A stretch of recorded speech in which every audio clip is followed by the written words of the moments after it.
Ich glaube, wenn ich so zu Hause rumlaufe, dann kriege ich was anzuhören von meiner Freundin. Ganz herzlich. Im schönsten Stadion der Welt, die besten Fans der Welt. Ich begrüße die Fans von Borussia Dortmund. Hallo und herzlich willkommen zu eurem Feiertagsmagazin. Und heute ist es eine Premiere oder heute gibt es eine Premiere. Zum ersten Mal hier die Nummer 1 von Borussia Dortmund, Gregor Kobel. Ich freue mich sehr, Gregor, schön, dass du hier bist. Dankeschön. Gregor, erste Frage, du bist eine Zeit hier, hast dich gut eingelebt? Auf jeden Fall, ja. Mittlerweile ist alles so gut eingerichtet in der Wohnung. Das dauert immer ein bisschen. Das dauert immer, ja. Das ist nicht so einfach, das ist das Schwierigste. Aber ja, nee, mittlerweile passt das. Also fühle mich wohl. Sehr schön. Erste Frage von mir.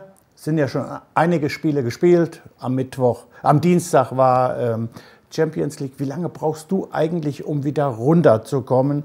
Wie lange brauchst du, um so ein Spiel zu verarbeiten?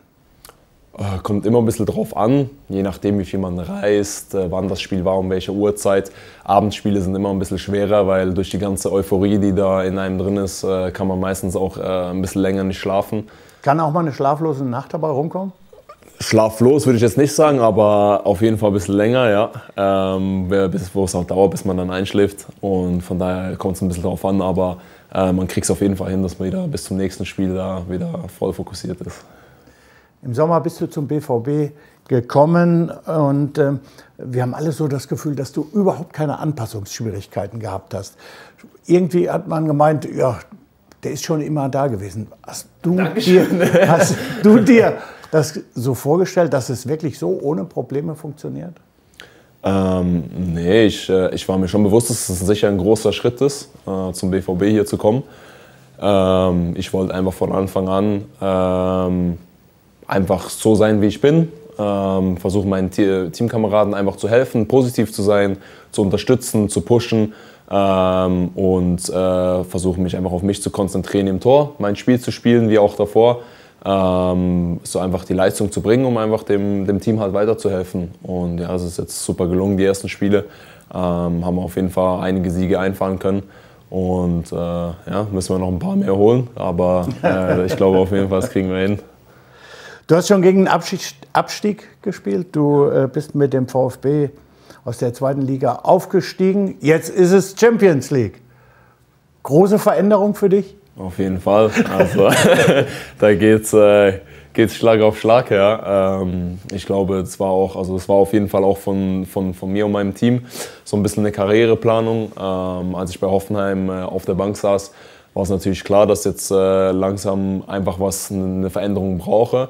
Und da war ich ja bei Augsburg, habe dann die Möglichkeit gekriegt, da Bundesliga zu spielen und war da direkt ein bisschen erster Bundesligaspieler und wurde dann direkt in den Abstiegskampf geworfen. In einem neuen Team, also nicht mehr in dem Team, wo man sich schon auskennt, sondern neuer Ort, neues Team, direkt Abstiegskampf, erste Spiele. Das war also schon sehr, sehr viele Einflüsse so für den Anfang, aber es hat mir mega gut getan. Es waren mega wertvolle Erfahrungen für mich, wo ich mitnehmen konnte, und gerade auf der Torhüterposition finde ich, Erfahrung ist etwas vom Wichtigsten überhaupt, und ich wollte einfach schon früh viele sammeln, und deswegen haben wir uns auch danach entschieden, zum VfB Stuttgart zu gehen, auch in die zweite Liga, auch wenn es vielleicht erstmal vielleicht nach einem Rückschritt aussieht, aber es war einfach eine andere Situation mit einem größeren Verein, einem Traditionsverein, wo auch eine größere... VfB ist ein toller Verein, auf muss jeden man Fall einfach sagen. Ja, 100%. Es war eine ganz andere Erfahrung dann, wie bei Hoffenheim oder auch ein Stück weit bei Augsburg halt von der Größe einfach, wo man da hatte, und auch diesen Druck, jedes Wochenende das Spiel natürlich gewinnen zu müssen. Das war auch was anderes wie davor jetzt natürlich bei Augsburg, wo man halt einfach schauen muss, dass man irgendwo Punkte herkriegt, dass man halt in der Liga bleibt. Das ist eher ein Anspruch, wie man hier auch hat. Von daher konnte ich dann den Druck halt mitnehmen, wo man jedes Spiel gewinnen muss. Also eigentlich eben jedes Mal 3 Punkte holen. Ja, das war so ein bisschen der Plan. Von daher habe ich schon vieles erlebt, ging sehr schnell. Aber du bist dann noch, in Anführungsstrichen, relativ jung, ne? Ja, auf jeden Fall. Für einen Torwart kann man das schon sagen. Ja, nee, das war schon geplant ein Stück weit und hat mich auf jeden Fall um einiges weitergebracht. Der BVB hat, das wissen wir natürlich alle, viel zu viele Gegentreffer bekommen. Da wird Gregor auch garantiert nicht widersprechen. Aber eins sage ich euch, er hat keine Schuld daran. Gregor Kobel, Seit Tag 1 die neue Nummer 1 beim BVB. Ob auf der Linie, außerhalb des Strafraums oder im 1 gegen 1, Kobel beweist Klasse. Lautstark und emotional. Ein echter Typ im Tor. Wir sehen es auf dem Platz oder jetzt gerade im Beitrag, dass du auf dem Rasen ein emotionaler Mensch bist. Privat ist Gregor Kobel eher ein bisschen ruhiger. Ja, ich glaube, wenn ich so zu Hause rumlaufe, dann kriege ich was anzuhören von meiner Freundin. Nee, also das ist schon, da differenziere ich schon vom Spiel und neben dem Platz.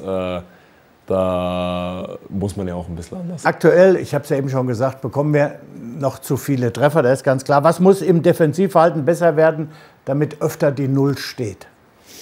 Ich finde, wir haben jetzt die letzten Spiele auch wirklich positive Schritte nach vorne gemacht. Gerade gegen Gladbach, als wir dann in Unterzahl waren, haben wir sehr, sehr gut verteidigt, haben es schwer gemacht, haben die Chancen, die zugelassen wurden, waren alle unter Bedrängnis, wo dann auch nicht wirklich was daraus entstanden ist.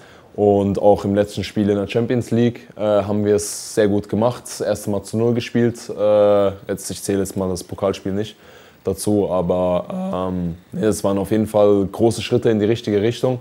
Wichtig am Ende ist einfach, dass wir alle zusammen, das fängt vorne an und hört hinten auf, einfach zusammen anlaufen, gut schon in der Restverteidigung stehen. Wir haben viel den Ball und wir müssen hinten einfach schon aktiv sein, schon bei den Leuten sein, dass wenn ein Ballverlust da ist, dass wir da direkt wieder ins Gegenpressing gehen können. Das haben wir gerade in der Champions League super gemacht jetzt. Jetzt geht es am Wochenende gegen Augsburg. Du hast das erwähnt, du hast dort gespielt.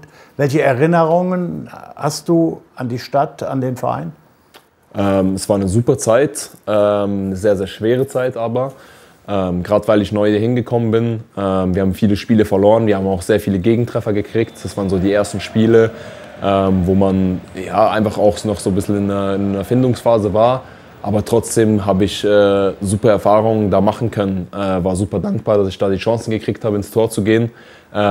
Ist natürlich auch positiv zu Ende gegangen. Wir haben den Klassenerhalt erreicht und das war das Ziel. Für das bin ich auch hingegangen, um dem Verein zu helfen, in der Liga zu bleiben.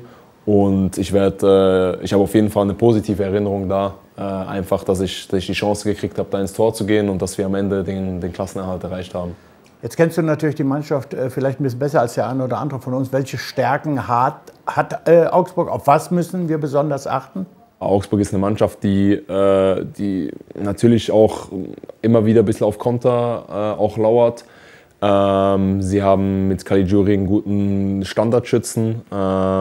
Sie haben auch einen gewissen Zusammenhalt, der halt wichtig ist. Gerade bei den Vereinen, die jetzt vielleicht nicht oben mitspielen, sondern halt ein bisschen Von daher kommt der Spruch, 11 Freunde müsst ihr sein, um so sieht's aus, Siege zu erringen. So sieht's aus. Nee, es sind immer schwierige Spiele. Gegen Vereine, die Punkte holen müssen, ist es immer eklig, weil sie normalerweise eher defensiv eingestellt ist und noch mehr selber halt kreiert werden muss. Von daher gilt es einfach wachsam zu sein, noch wachsamer wie sonst und offensiv unsere Dinge einfach durchziehen. Ich drücke dir auf jeden Fall alle Daumen, dass du dich noch weiterentwickelst und ganz, ganz, ganz viele Spiele für unseren geliebten Verein, für den BVB machst. Apropos Daumen, ich würde mal gerne wissen, was machst du eigentlich mit dem Daumen? Wir schauen mal hier, was passiert da? Das ist jetzt nicht ganz, also ich habe schon gesagt, beim Golf gibt es so, dann hält man den Schläger so, aber du willst ja jetzt nicht einpatten, ne? Nee, das ist für die Augenkoordination. Ich gucke kurz auf den Daumen und dann suche ich mir einen Punkt, der weiter weg ist. Ich nehme normalerweise immer die Eckfahne und dann wechselt man so ein bisschen ab und versucht so ein bisschen die Wahrnehmung da zu schärfen. Ja. So ein bisschen aktivieren einfach, genau. Cool. Ja. Dann haben wir das ja auch gelöst. Was sieht's für ein toller Tag. Ja. Gregor, jetzt zum Abschluss. Ich weiß noch, ich muss noch sagen, weil ich hab, beim ersten Spiel, wo ich gemacht habe, hat irgendeiner von der Tribüne reingerufen, ja, das ist schon gerade, und da musste ich fast ein bisschen lachen. Aber da habe ich versucht, da ein bisschen konzentriert zu bleiben. Es gibt auch Plätze, die vielleicht doch einen größeren Höhenunterschied haben. Aber du überprüfst das nicht. Das haben wir jetzt auf jeden Fall aufgeklärt. So, jetzt gibt es noch eine kleine Schnellfragerunde für dich. Kurze, knackige Antworten, bitte. Machen wir so.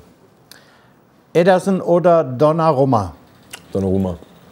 Schwarz oder gelb? Schwarz. Schwarz, würde ich sagen. Stefan Chapuisat oder Alexander Frei? Frei. Mit dem bin ich aufgewachsen, von daher.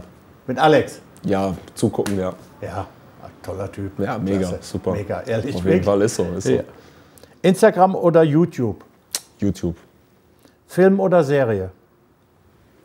Film. Currywurst Pommes oder Züricher Geschnetzeltes? Muss ich mit Züricher Geschnetzeltes geben. Du hast noch keine vernünftige Currywurst gekriegt. Ja, das kann sein, aber da muss ich Patriotismus, da muss ich beim Ist ja auch Züricher richtig, so soll Geschnetzelten man ja sein. machen. So sieht's Gregor, aus. vielen Dank, dass du dir die Zeit genommen hast, dass du zu uns gekommen bist. Sehr sympathisch, hat sehr viel Spaß gemacht. Mir auch, Wir danke. drücken die Daumen, holt morgen den nächsten Dreier. So sieht's Und aus. dann trinken wir irgendwann ein Bier zusammen. So sieht's Danke, aus. Gregor Kobel. Danke.